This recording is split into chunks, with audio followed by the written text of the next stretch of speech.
Start करेंगे ईपीरॉम memory interfacing. अब ये ईपीरॉम हो या फिर सिर्फ रॉम हो, दोनों का मतलब एक ही होता है।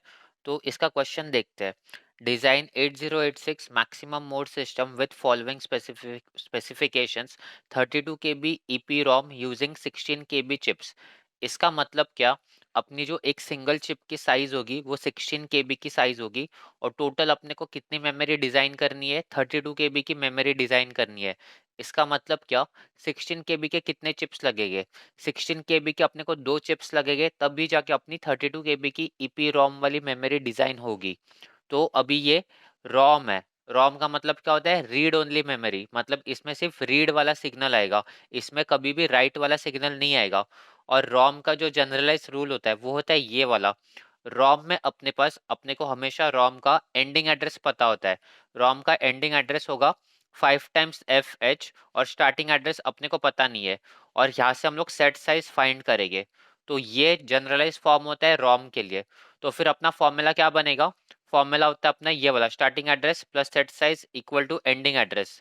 तो ये यहाँ पे लिखा है, फिर इस फॉर्मूला को अपने को रीअरेंज करना है। ये स्टार्टिंग एड्रेस यहाँ पे लिखा प्लस ये set size equal to ending address. तो इसको रीअरेंज करेंगे और हम लोग स्टार्टिंग एड्रेस का फॉर्मूला निकालेंगे। उसके लिए क्या करना है अपने को? ये जो प्लस सेट साइज है वो राइट साइड शिफ्ट होगा, तो ये बनेगा माइनस सेट साइज। तो फॉर्मूला अपना starting address equal to ending address minus set size. अभी ये जो क्वेश्चन में गिवन है उसको लिखते हैं और सेट साइज फाइंड करते हैं। 32 KB EP ROM using 16 KB chips, मतलब टोटल मेमोरी अपनी 32 KB की। तो उसके लिए लिखते हैं अभी, ये वाली इंफॉर्मेशन लिखेंगे अभी। तो उसके लिए यहाँ पे लिखते हैं हम लोग। तो ये है टोटल ईपीरॉम रिक्वायर्ड। टोटल मेमोरी अपनी रिक्वायर्ड है 32 KB। और अवेलेबल चिप साइज अवेलेबल मतलब एक चिप की साइज कितनी गिवन है अपने को? क्वेश्चन में अपने को गिवन है 16 KB की। तो हम लोग नंबर ऑफ चिप्स फाइंड करेंगे। Number of chips required equal to 32 KB upon 16 KB, मतलब total memory upon size of single chip. तो ये आता है 32/16 आता है 2। तो दो चिप्स लगेगी अपने को 16 KB के। फिर उसके बाद आता है number of sets required. Number of sets required का फॉर्मूला क्या है? Number of chips upon number of banks. Number of chips कितने हैं? नंबर ऑफ चिप्स है 2। नंबर ऑफ बैंक्स, 8086 में सिर्फ दो बैंक्स होते हैं, इवन बैंक और ऑड बैंक, तो इसलिए नंबर ऑफ चिप्स आएगा 2 न्यूमरेटर में। नंबर ऑफ बैंक्स डिनोमिनेटर में आएगा 2, तो 2/2 1 होता है। सिर्फ एक ही सेट बनेगा इसका। अभी इसके बाद अपने को फाइंड करना है सेट साइज। तो ईपी रॉम का सेट साइज क्या होगा? तो उसका फॉर्मूला है chip size into 2। Chip size कितनी है अपनी? एक सिंगल चिप की साइज कितनी है? 16 KB उसकी साइज है, इंटू 2। तो टोटल आएगा 32 KB। अभी 32 KB को हम लोग कैसे लिख सकते हैं? तो सबसे फर्स्ट ये जो 32 है उसको हैज इट इज लिखेंगे। उसके बाद ये के है, के का मतलब होता है किलो, और किलो को हम लोग, ये केबी लिखा है तो इंटू 1 KB लिख सकते हैं। उसके बाद 1 KB लिख सकते हैं। फिर इस 32 को अपने को 2 के पावर्स में लिखना है। तो 32 को हम लोग 2 के पावर्स में लिखेंगे तो वो बनता है 2⁵5। और इस केबी को, इस के को, किलो को हम लोग 2 के पावर्स में लिखेंगे तो के होता है 2⁻10। तो आंसर आएगा 2⁵5 इंटू 2⁻10। तो यहाँ पे पावर्स है 5 और 10, पावर्स कभी भी ऐड होती है, तो पावर्स, ये दोनों पावर्स ऐड होगी और फाइनल बनेगा अपना 2⁻15। तो 2⁻15 जो है वो है अपना सेट साइज। तो अभी 2⁻15 का अपने को हेक्साडेसिमल नंबर फाइंड करना है। तो हेक्साडेसिमल नंबर कैसे फाइंड करते हैं? यहाँ पे 15 है, इसका मतलब अपने को 15 टाइम्स 1 को लिखना है। तो उसको लिखते हैं हम लोग ऐसे, उसको लिखते हैं हम लोग ऐसे। तो ऐसे लिखेंगे 15 टाइम्स अपने को 1 लिखना है। तो यहाँ से स्टार्ट करेंगे LSB पोजीशन से। यहाँ पे लिखा 4 वंस, फिर यहाँ पे 4 वंस, यहाँ पे 4 वंस, तो ये टोटल कितने वंस हो गए? यहाँ तक अपने 12 वंस हुए। फिर उसके बाद अपने को कितने बाकी है? 3 वंस बाकी है। तो यहाँ पे लिखेंगे 3 वंस, उसके आगे 0 और 4 0। टोटल अपना जो बाइनरी नंबर होगा वो होगा 20 बिट्स का। क्योंकि क्योंकि जो 8086 माइक्रो प्रोसेसर है उसकी जो एड्रेस बस है वो 20 बिट्स की है। तो अपना जो बाइनरी नंबर होगा वो 20 बिट्स का बाइनरी नंबर होगा। उसमें से अपने को 15 टाइम्स 1 लिखना है। तो हम लोग LSB से स्टार्ट करेंगे 15 टाइम्स 1 लिखना। तो यहाँ पे लिखा 4, यहाँ पे लिखा 8 टाइम्स, यहाँ पे यहाँ तक हुआ 12 टाइम्स, और ये 13 14 15, तो 15 टाइम्स हम लोग ने 1 लिखा है, और आगे जो 20 टाइम्स तक 20 बिट्स तक जाएगा तब तक अपने को 0 लिखना है। तो अभी इसके बाद ये बाइनरी फॉर्म है, इसका डेसिमल इक्विवेलेंट और उसके बाद हेक्साडेसिमल इक्विवेलेंट फाइंड करना है। तो ये 4 टाइम्स 1 है, तो बाइनरी इक्विवेलेंट क्या होता है 1 2 4 8, जहां पर भी 1 है उनको ऐड करते हैं। 1 + 2 3, 3 + 4 7, 7 + 8 15, तो इसका बाइनरी होता है 15। 15 का हेक्साडेसिमल होता है f, तो यहाँ पे इसीलिए लिखा f, यहाँ पर भी आएगा f, यहाँ पर भी आएगा f, और यहाँ पे 3 टाइम्स 1 है, तो कैसे होता है 1 2 4 8, ये इसकी पोजीशन है। जहां पर भी 1 है उन नंबर्स को ऐड करना है। 1 + 2 3, 3 + 4 7, तो जहां पर भी 1 है सिर्फ वहां पे ऐड करना है, तो यहाँ पे आएगा 7, और ये लास्ट का 0। तो सेट साइज कितनी होगी फिर अपनी, अपनी जो सेट साइज होगी, set size equal to 32 KB, और इसका जो हेक्साडेसिमल का इक्विवेलेंट है वो है 07 triple F H, 07 triple F H. अभी इसके बाद हम लोग अपना फॉर्मूला अप्लाई करेंगे। तो फॉर्मूला अप्लाई करेंगे हम लोग यहाँ पे। फॉर्मूला अप्लाई करने से पहले अपने पास क्या क्या अवेलेबल है, ending address of EPROM. Ending address अपने को ऑलरेडी पता है ईपी रोम का 555H, ये एंडिंग एड्रेस है। और अपने को अभी सेट साइज भी पता है, 32 KB की सेट साइज है, जो कि हेक्साडेसिमल में होता है 07 ट्रिपल एफ एच। अभी उसके बाद फॉर्मूला लिखेंगे, starting address equal to ending address minus set size. तो एंडिंग एड्रेस कितना है अपना, ये वाला 5 टाइम्स एफ एच, माइनस लिखेंगे ये वाला माइनस, और सेट साइज, सेट साइज कितनी है 07 ट्रिपल एफ एच, तो यहाँ पे आएगा 5 times F H minus 07 triple F H. उसके बाद अपने को ये टेबल बनाना है। टेबल में हम लोग सबसे फर्स्ट यहाँ पे मेमोरी लिखते हैं ईपी रोम, फिर लिखते हैं स्टार्टिंग एड्रेस और एंडिंग एड्रेस, फिर लिखते हैं ये इवन बैंक वाला कॉलम, फिर लिखते हैं ये ऑड बैंक वाला कॉलम। अभी ये दो पोजीशंस है, इस जगह पे अपने को डेटा फिल करना है। तो यहाँ पे क्या करना है, ये जो यहाँ पे जो नंबर है, इस नंबर में +1 करना है, और वो नंबर यहाँ पे लिखना है। तो अगर इसमें अगर हम लोग +1 करेंगे, तो यहाँ पे इस पोजीशन पे +1 होगा, 0 + 1 होगा तो यहाँ पे 1 आएगा, तो यहाँ का जो नंबर होगा वो होगा F8001H। तो ये इसका यहाँ का नंबर होगा F8001H। उसके बाद यहाँ पे अभी नंबर फिल करना है, तो यहाँ पे कौन सा नंबर आएगा, ये जो नंबर है इस नंबर में से -1 करेंगे, तो यहाँ से F है, F-1 करेंगे। F-1 कितना होता है हेक्साडेसिमल में, F-1 हेक्साडेसिमल में होता है E। क्यों E होता है, क्योंकि F का मतलब होता है 15, 15 - 1 होता है 14, और 14 का हेक्साडेसिमल होता है E। तो यहाँ पे जो नंबर आएगा वो आएगा F F F 4 times F आएगा, फिर उसके बाद ई आएगा, और फाइनल एच आएगा। तो ये 5 डिजिट्स है, इसका मतलब ये 5 डिजिट्स हेक्साडेसिमल में है। और बाइनरी में ये कितने डिजिट्स हुए, बाइनरी में ये डिजिट्स हुए 20 बिट्स, क्योंकि एक हेक्साडेसिमल नंबर 4 बिट्स को रिप्रेजेंट करता है बाइनरी में। तो ये अपना टेबल हो गया। अभी इसके बाद अपने को क्या करना है, इसके बाद अपने को अभी मेमोरी मैप बनाना है। तो मेमोरी मैप कैसे बनेगा, ये टेबल के थ्रू मेमोरी मैप बनेगा। तो अपने को ये अपनी इवन बैंक है, ये अपनी ऑड बैंक है, ये स्टार्टिंग एड्रेस, ये एंडिंग एड्रेस, तो इसके थ्रू अभी हम लोग टेबल बनाएंगे। तो अपना जो टेबल होगा वो होगा इस तरह से, अपना टेबल होगा। तो ये है अपना टेबल। इसमें हम लोग ने क्या क्या लिखा है, इसमें हम लोग ने क्या क्या लिखा है, ईपी रोम लिखा है, इवन बैंक लिखा है, ऑड बैंक लिखा है, फिर स्टार्टिंग एड्रेस, एंडिंग एड्रेस, और 20 बिट्स का नंबर है। अपनी एड्रेस बस 20 बिट्स की है, इसलिए A19 से लेके A0 तक, यहाँ तक अपने 20 बिट्स हुए। A19 18 17 16 15 14 13 12 11 10 9 8 7 6 5 4 3 2 A1 A0। और इसको हम लोग ने 4 बिट्स के पार्टीशन में, 4 बिट्स के कॉलम्स में ड्रॉ किया, ताकि अपने को ये जो नंबर लिखते टाइम अपने को इजी पड़ेगा। तो यहाँ पे कितने कॉलम्स है, 5 कॉलम्स है, मतलब 5 × 4, ये अपना टोटल 20 बिट्स हुआ। और जो अभी हम लोग ने टेबल में लिखा था वही नंबर्स हम लोग ने यहाँ पे फिल किए है। इवन बैंक का जो कॉलम था उसका स्टार्टिंग एड्रेस था F8000H, और उसी का ही इवन बैंक का एंडिंग एड्रेस था 4 टाइम्स F-E-H, तो उसको यहाँ पे लिखा है। फिर लिखा है ऑड बैंक का, ऑड बैंक का स्टार्टिंग एड्रेस था F8001H, और एंडिंग एड्रेस था 5 टाइम्स FH। तो अभी अपने को ये जो हेक्साडेसिमल नंबर है इनको बाइनरी फॉर्म में लिखना है। तो फर्स्ट नंबर क्या अभी अपना यहाँ पे एफ है, एफ का मतलब क्या होता है 15 होता है, और उसका बाइनरी इक्विवेलेंट क्या होगा फिर 4 टाइम्स 1 होगा। फिर उसके बाद है 8, 8 का मतलब होता है सिर्फ इस पोजीशन पे 1 आएगा और बाकी तीनों पोजीशंस पे 0 आएगा।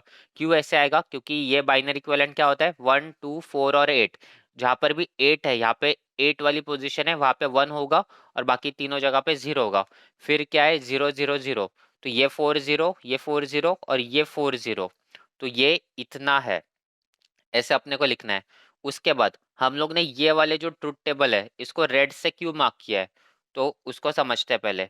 अपनी अवेलेबल चिप साइज कितनी थी, अपनी जो अवेलेबल चिप साइज थी उसके लिए हम लोग ने वो रेड से मार्क किया है। यहाँ पे देखना अपनी, यहाँ पे देखना अभी साइज ऑफ सिंगल ईपीरोम चिप, ये 16 केबी की अपनी सिंगल रैम रोम की चिप थी।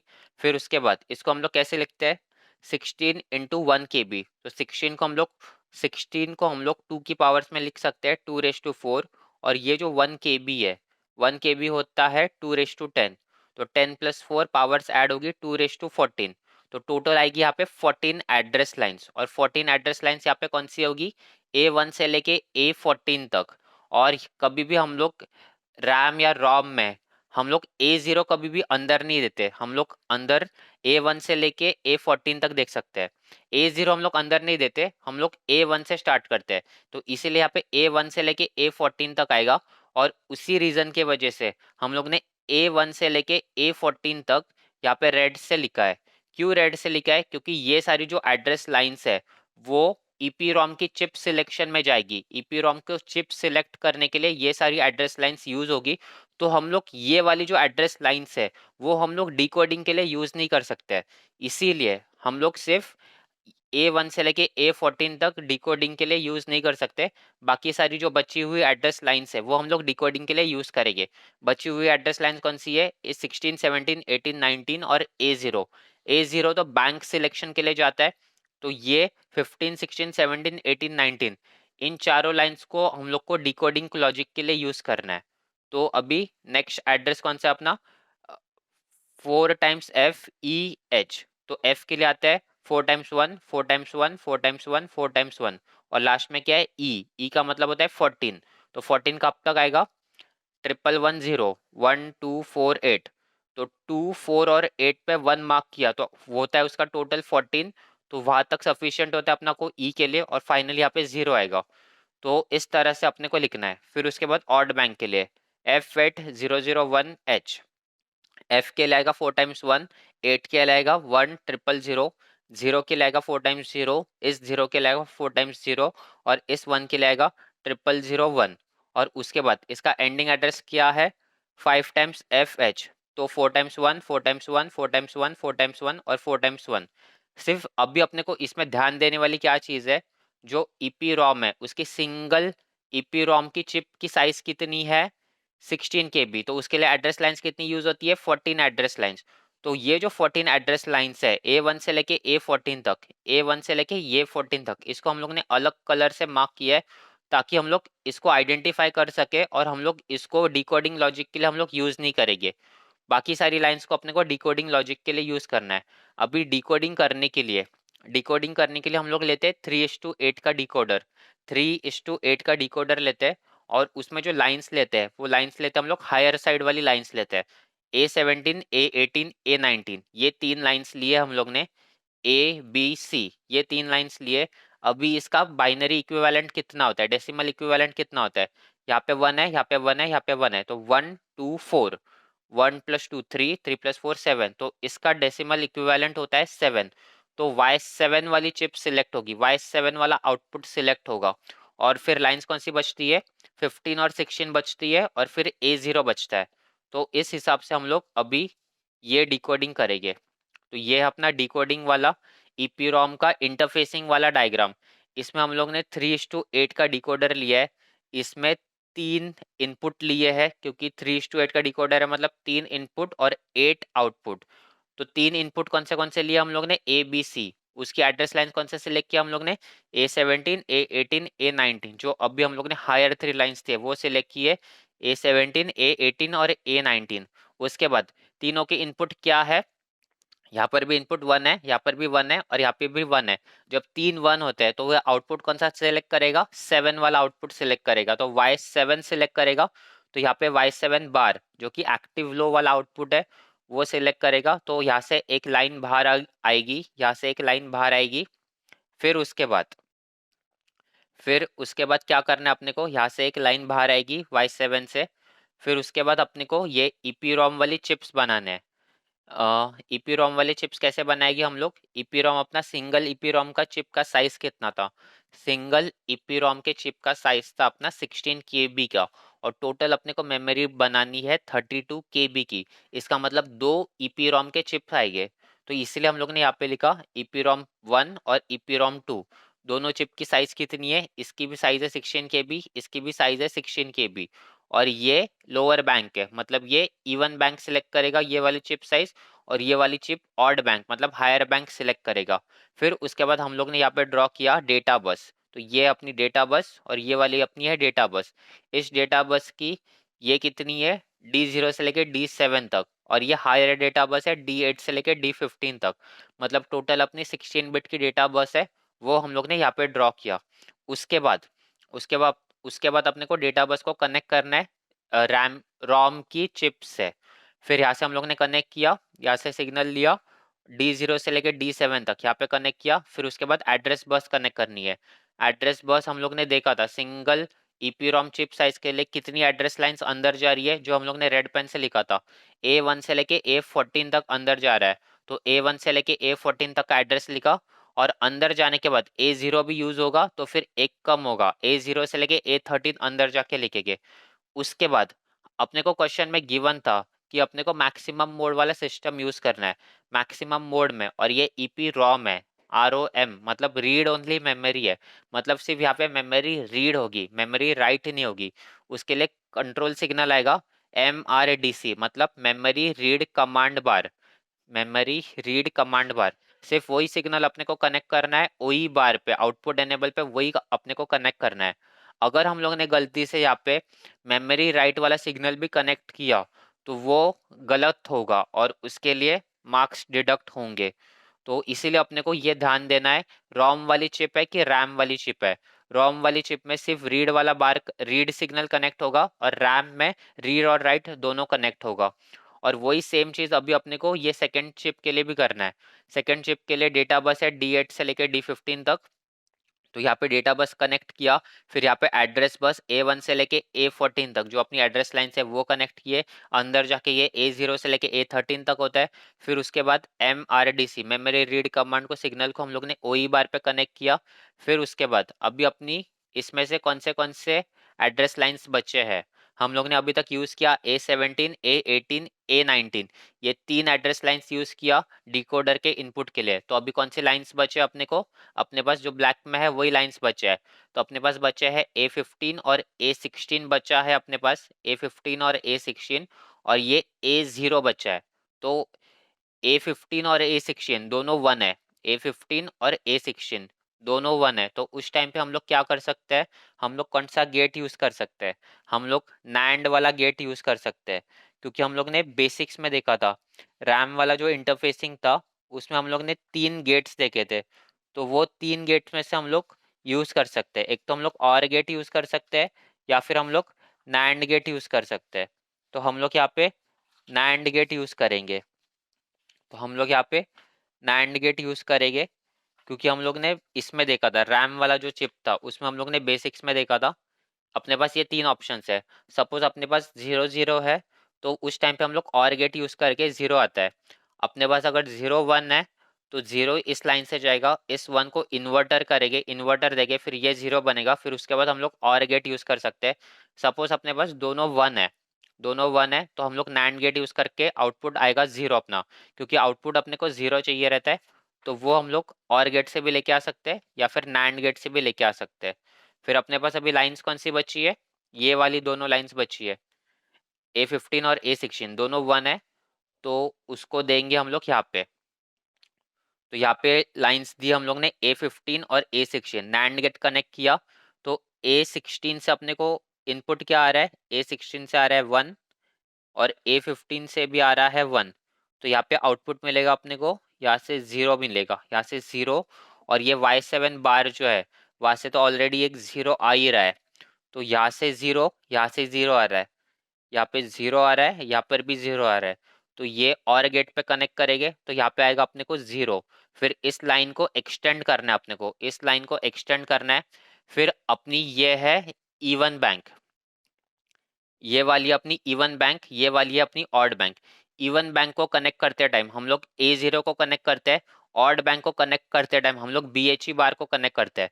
और ये स्टैंडर्ड प्रोसीजर है, ये हमेशा करना पड़ता है अपने को। इस लाइन को एक्सटेंड करेंगे, इवन बैंक को कनेक्ट करते टाइम A0 को कनेक्ट करेंगे, ऑड बैंक को कनेक्ट करते टाइम BHE बार कनेक्ट करेंगे। तो इसमें से एक सिग्नल निकालेंगे तो ये आएगा यहाँ से 0 और यहाँ से BHE बार। तो दोनों को कनेक्ट करेंगे हम लोग और गेट से और चिप सिलेक्ट के सिग्नल को देंगे। फिर यहाँ से भी एक ये 0 निकालेंगे, यहाँ से हम लोग A0 कनेक्ट करेंगे और गेट को देंगे और चिप सिलेक्ट को देंगे। तो ये हुआ अपना कंप्लीट डिकोडिंग। कंप्लीट डिकोडिंग का मतलब क्या है, यहाँ पे जो जितने एड्रेस लाइंस अपने पास अवेलेबल थे वो सारे एड्रेस लाइंस हम लोग ने यूज किए हैं। हम लोग ने कैसे कैसे एड्रेस लाइंस यूज किए हैं पहले वो देखते हैं। सबसे फर्स्ट A1 से लेके A14 तक, A1 से लेके A14 तक ऑलरेडी एड्रेस लाइंस यूज थे अपने, क्योंकि वो चिप, वो EPROM की जो चिप्स हम लोग ने कनेक्ट किया है उसको कनेक्ट करने में ये सारे एड्रेस लाइंस यूज हुए थे A1 से लेके A14 तक। उसके बाद अपने एड्रेस लाइंस अभी बचे कौन से थे फिर, 15, 16, 17, 18, 19 और A0। तो उसमें से हम लोग ने क्या किया, 17, 18 और 19 को हम लोग ने 3:8 के डिकोडर को तीन इनपुट दिए, 17, 18, 19 को। तो ये तीन लाइंस हम लोग की यूज हो चुकी है। फिर उसके बाद यहाँ पे तीन इनपुट दिए थे तो ये तीन लाइंस यूज हो चुकी है। फिर उसके बाद अपने एड्रेस लाइंस कौन से बचे हैं, अपने एड्रेस लाइंस बचे थे 15 और 16 वाले एड्रेस लाइंस, तो दोनों के इनपुट 1 है। फिर उन दोनों एड्रेस लाइंस को हम लोग ने कहाँ पे कनेक्ट किया, हम लोग ने दोनों इनपुट को 15 और 16 नैंड गेट के साथ कनेक्ट किया। फिर ये दोनों एड्रेस लाइंस यूज हुए। फिर उसके बाद बचा सिर्फ एक ही A0 वाला। A0 वाला अपने को कभी भी इवन बैंक यानी लोअर बैंक में कनेक्ट करना होता है, तो उसको हम लोग ने यहाँ पे A0 पे कनेक्ट किया। तो इस तरह से हम लोग ने सारे जो एड्रेस लाइंस थे उनको कनेक्ट किया, उनको यूज किया। इसका मतलब हम लोग ने कंप्लीट डिकोडिंग की। इसको हम लोग एब्सोल्यूट डिकोडिंग भी बोलते हैं, लीनियर डिकोडिंग भी बोलते हैं। तो हम लोग ने सारे एड्रेस लाइंस यूज किए। तो ये है complete complete diagram interfacing of EPROM with 8086 microprocessor using absolute decoding। और अपना जो ट्रुथ टेबल है जिसको हम लोग मेमोरी मैप या फिर एड्रेस मैप बोलते हैं वो हम लोग ने ड्रॉ किया था।